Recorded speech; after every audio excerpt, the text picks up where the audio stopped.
I want to show you how to make a simple but super fun maze-like dungeon map. In this video, I'm going to be working on one of the stretch goal postcard dungeons from my recent Kickstarter, Dragontown and the Darkness Below. I thought it would be fun to show you the process of drawing the maze-like Forbidden Gemstone Mine dungeon map. For this drawing, I'm going to be using just a regular old sheet of 1/4-inch graph paper, a pencil, and some of these Micron pens. I'm going to be using a size 08 and 12. I'll have links to all the tools down in the description in case you want to pick up the same supplies that I'm using. Now, this Gemstone Mine dungeon has a single entrance and a big boss battle room at the end, but all of the other encounters in between can kind of go wherever in the winding tunnels and dead ends and stuff. So I started off the process by simply drawing this path from the entrance that winds around all the way to the boss battle, the solution to the maze. And actually I drew two paths because I didn't want the maze to be too difficult to figure out. This dungeon is more about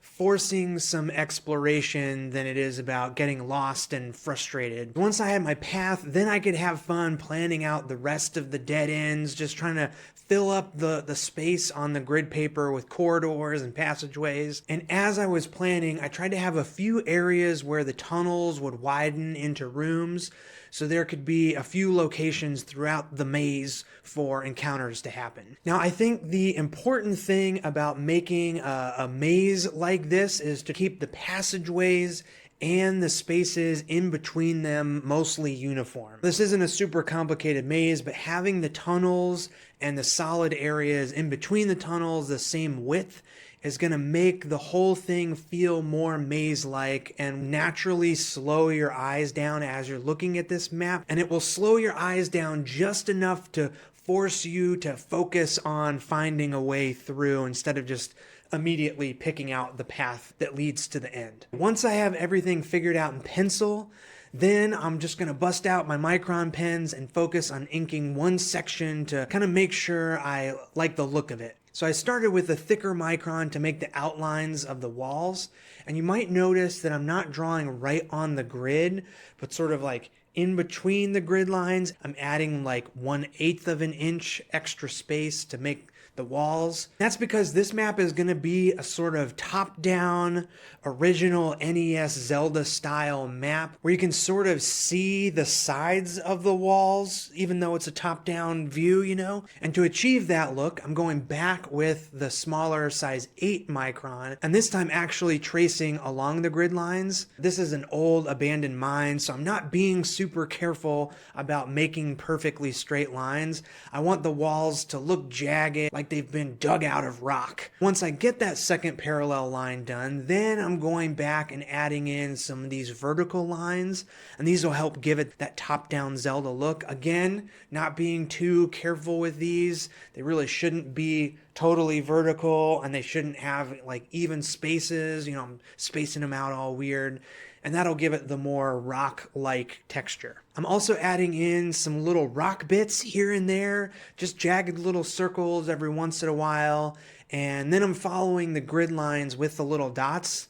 Again, not being too careful or precise here. Having a little bit of wonkiness to the dots gives an uneven grid pattern and makes the dungeon feel more cave-like, less pristine stonework or something like that. And I've also decided that I'm going to color in the in-between areas solid black. So even though I'm using the thicker line for the outer walls, I think this step will really help make the map more readable, which I think is super important, especially for this more maze-like dungeon layout. Now that I'm happy with this little section of the map, I'm going to repeat each of these steps, but for the rest of the map, this process is super fun because the drawing isn't complicated at all, and I can just sort of go into Zen mode and just enjoy my time drawing out this dungeon. Planning everything out in pencil first really takes a lot of the pressure off, so I can just focus on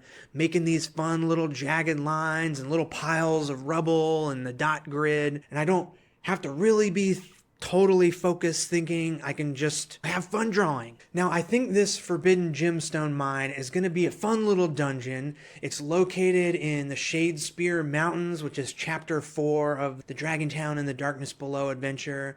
And this is a way for players to get their hands on some rare gemstones with magical power that they can then go back to Dragontown and have the blacksmith in town create some fun magic items for the party. The story is the Shadespear orcs have actually sealed up this old mine because there's this big rock creature inside, and it has one of these gemstones stuck in its head, and it's making this massive rock boulder creature crazy. Not to be 100% Zelda inspired, but I'm kind of imagining the Talus monsters from the new games. You know, the ones with the weak point gems on the head that you can shoot with an arrow, and that'll get them to fall over so you can climb up and hit the boss with your weapons and stuff. So this is the big boss monster of this dungeon, and the players can either try and just straight up defeat this monster, or they can help it by removing the gemstones from its head, returning it back to a more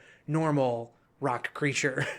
There's also some other creatures in this mine too. There's a basilisk that turns people into stone when it bites them, and some void spawn that want to eat the magic gemstones from the mines. There's also the Ravenwood Brigands. They're causing trouble all over the Shadespear Mountains. That's kind of what chapter 4 of the adventure is all about, is these brigands causing troubles in the Shadespear Mountains. And one of the things they've done is open up this mine and disturbing this rock creature, so it's angry and like banging around, causing little earthquakes and stuff. I think the fun part of this dungeon is going to be the maze-like quality of it. Usually in tabletop role-playing games, maze adventures aren't the most fun. It can be difficult for the players and for the GM. Trying to navigate a space as a player doesn't exactly translate to how an actual person would navigate a maze. You lose some of the context of being in an actual place. But that's the challenge I've given myself for this postcard dungeon, is how to make a maze fun. And my solution is pretty simple. Basically, when the players run into a dead end, it means an encounter. So the GM says, which direction do you go, left or right? They choose and see what happens.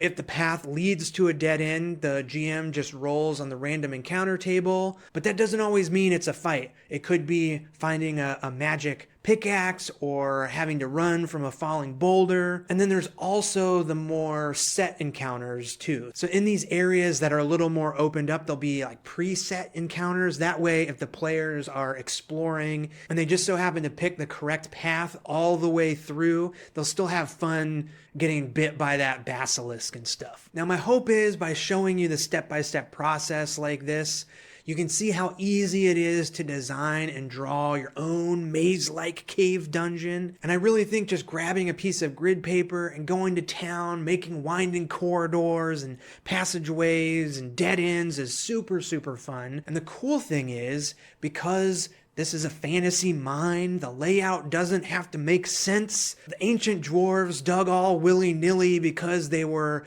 following the veins of magic gemstones. It can just be a fun fantasy dungeon. I'd love to hear what you think about this kind of map down in the comments. If you'd like to support the channel, you can still pre-order the Dragontown and the Darkness Below book and the box set. Both the book and the box set come with these stretch goal postcard dungeons. I'm having a lot of fun making these things. It's kind of the last thing I have to do to get everything ready to send to the printer is finish up these stretch goals. I also have a Patreon where I make monthly tabletop role-playing game zines, including guides on how to draw dungeons.